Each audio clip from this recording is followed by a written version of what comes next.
Hey guys, welcome back to our channel. If you're new here, my name is Amanda. I'm Rashawn. And together we are Not Your Mama's Greens. And today's video is a celebratory video because we have hit over 100 subscribers here on YouTube. Big hundo. So, as a thank you for your love and support, we are doing a Q&A video. We asked you all over on Instagram what questions you had about us, about starting a business, about going plant-based, and you delivered, so we're going to be answering them in today's video.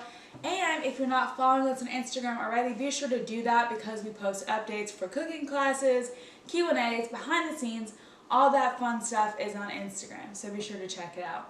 Without further ado, let's get into it. Let's get rock and rolling. Okay, so the first question that we have today is, can you be plant-based and still eat meat occasionally? So this is how I see this answer to the question. I look at whether or not you identify as plant-based based off percentage. So say you're eating like 60% plant-based foods, 40% meat, then I would say, okay, you are mostly plant-based. But if you're eating like 60% meat, 40% plant-based, then no, I wouldn't put you in that category. But I think for me, I try to look at things more about like, what is your overall diet, what are your goals, what are your belief systems, and then really go off of that more so than like, this is the label and the box I'm trying to fit into, because that can get kind of tricky depending on who you are and what you eat. And as long as you're staying healthy, you gotta be the healthiest you can be. So if that works for you and you eat meat occasionally and you're still plant-based and you're healthy, then yeah, do you. Yeah, and again, and it's based off ethics, because some people, like, they'll say, like, so vegan, like, no. Like, if you're not, like, 100% committed to the lifestyle, I would not say you're vegan. If you're eating meat, don't go do around that. saying you're vegan. Yeah. You will get, people will come for you. But plant-based tends to mostly focus on diet, and if you're going plant-based for your diet and your health, then that might be something that works for you. Right. But if you're doing it for things like ethics or for the animals, it could get you can get into the weeds a bit. So just know your reasons why, and, you know, work out. Do you feel like that works for you to identify with that lifestyle and to follow it, or do you feel like it's not something that you really want to ascribe to, I guess? Right. So yeah, great question. Thank you for asking. Thank you. The next question is, what are some ways social media has helped Not Your Mama's Greens grow? It's helped exponentially. I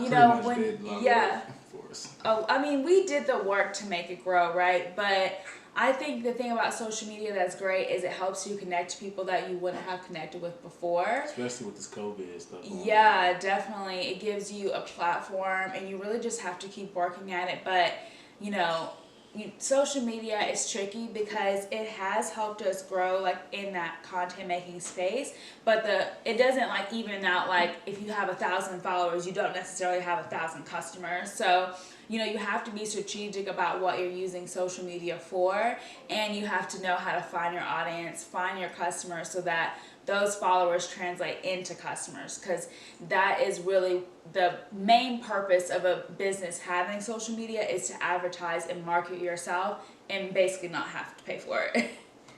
Right. Exactly.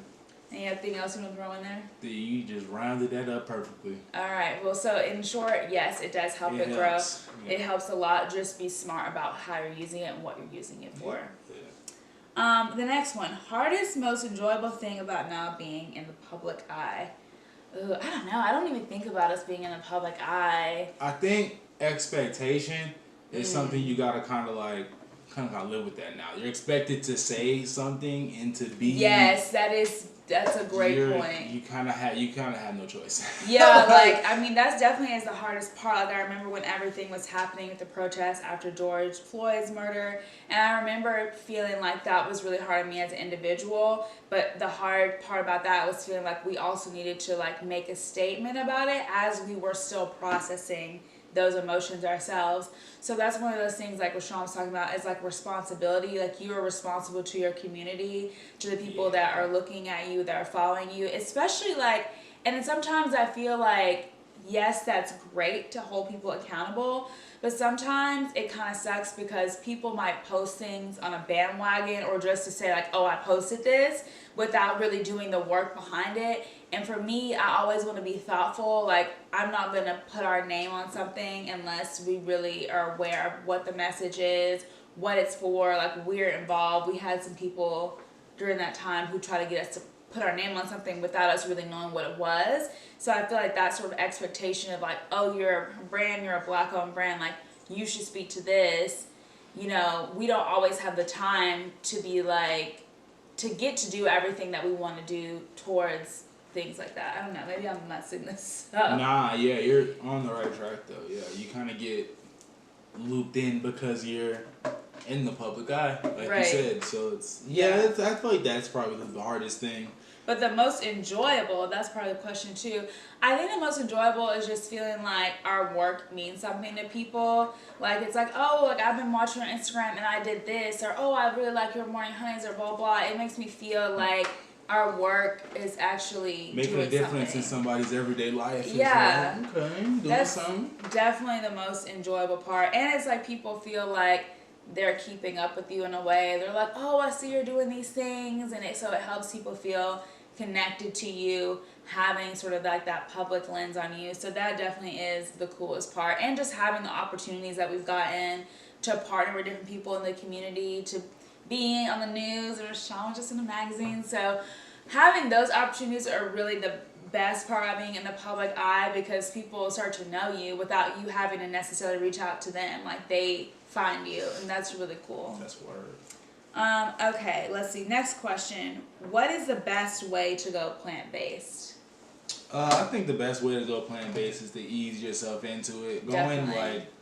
like Cold turkey is really hard. I tried to do that. The way to go in my opinion, because like coming from somebody who was raised on meat, yeah. It's like you can't just snap your fingers and you're a vegan. It takes some work. It takes some dedication. Mm-hmm. But I think easing your way in is definitely the easiest way to do it, and finding the right substitutes for what you love to eat. Yeah. Like every day, then like you gotta find a sub for that. Like yeah, because then you won't feel like you're missing out on something. Exactly. But also to like go off that, I would say like, you know, do your research. One of the reasons why we created Natural Mama's Greens is to be that resource for people that are transitioning into a plant-based lifestyle. And I really felt like, and still feel like, this is one of the few places where that community and that resource exists, where we're really showing you like step by step like how to transition your way in. And you know, before we started this, that really wasn't around. So I would say just like be looking at different recipes, like Rashawn said, find substitutes. Also try new things. That was one of the things that made me stick with eating plant-based, was discovering new recipes and being like, oh, this is so cool. This tastes so fresh and different, and it made me excited about food. It made me excited to be in the kitchen. So that's a huge part about going plant-based, and also just having that support system. And, you know, if you have a partner, friends, family members who are also interested or just might want to try these foods with you, that is a really great way to stick to it. Right. You know, us as a family, we can hold each other accountable. We can share new recipes and foods that we try. So that makes it so much more enjoyable and a lot easier to transition into that lifestyle, for sure. For sure. Okay. Next question is, do you feel like you experience any health benefits going plant-based? Yeah. You want to dive into that? Yeah. Yeah, for sure. Most definitely. I mean, starting from like easing my way into it, that didn't even really help. I think just being purely plant-based, that's when you start to feel the health benefits, because it's like an everyday thing. You wake up and feel different. Yeah. Like the next day you'll feel a little better. The next day you'll feel a little better. The cleaner you start to live and start to eat, it does. Yeah, you start to feel the health benefits. For me, it was my stomach, and it was like grogginess, waking up and feeling like I just didn't have the energy to take on the day. Like that could come from your diet. So yeah, for me it was definitely energy.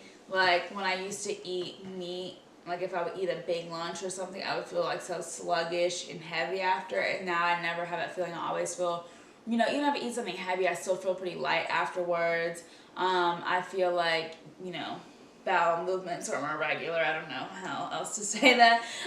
So that's a really big part. And also whenever I'm on a cleanse, like that's just takes me to the next level in terms of eating like more whole foods, plant-based, when I'm on the cleanse, and not having any sugars or preservatives or carbs. It's really hardcore. but it definitely like makes my body so much more efficient. I like lose a lot of those cravings because there are things they put in food to make you crave it. So that is always great if you're considering just having like that 1 year clean out. I love a cleanse for that, and that helps elevate some of those health benefits of being plant-based. For sure. So our last question is, are there any beauty benefits to going plant-based? This is really too fuzzy. This is more towards. I feel like. I'm still ugly. Shut up.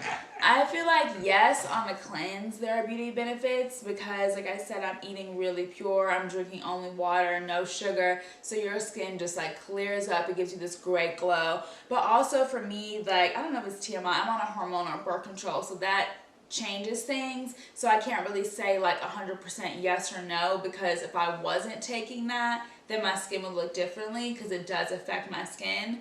So I feel like if I wasn't on a hormonal birth control and I was plant-based, then like my skin would look great. But because of that element, it tends to throw things off for me. Yeah. Okay. So I would say that it definitely can. It depends too, because some people who are sensitive to dairy, they stop eating dairy and their skin clears up. So if you have something in your diet that is causing like inflammation, that's causing skin problems, eliminating that is going to help. But for everyone, you know, dairy isn't going to be the magic cure to your acne if it's not the cause of your acne. So it just depends on how your diet is affecting your skin before going plant-based. Going plant-based helps with my skin being so oily. It seems to be mad oily. Yeah, probably just from like what hormones and stuff that you were eating in the food. Yeah. I mean, it's still oily, but it's not as bad. Yeah. So I think that was a pretty good start to this Q&A. We would definitely like to do more if you are interested. Thank you again for 100+ subscribers here on YouTube. We're excited about continuing to grow in this space and to put out content that you all love and enjoy. So if you have any content ideas or recommendations, please leave them down in the comments down below. Do that. Yeah, and if you're new or if you want to see more videos, and subscribe. Hit the notification bell so it goes straight to your phone. And if you like this video, be sure to give it a thumbs up. Don't forget to follow us on Instagram for those updates. And we love you guys. We'll see you in the next one. Yes. Bye.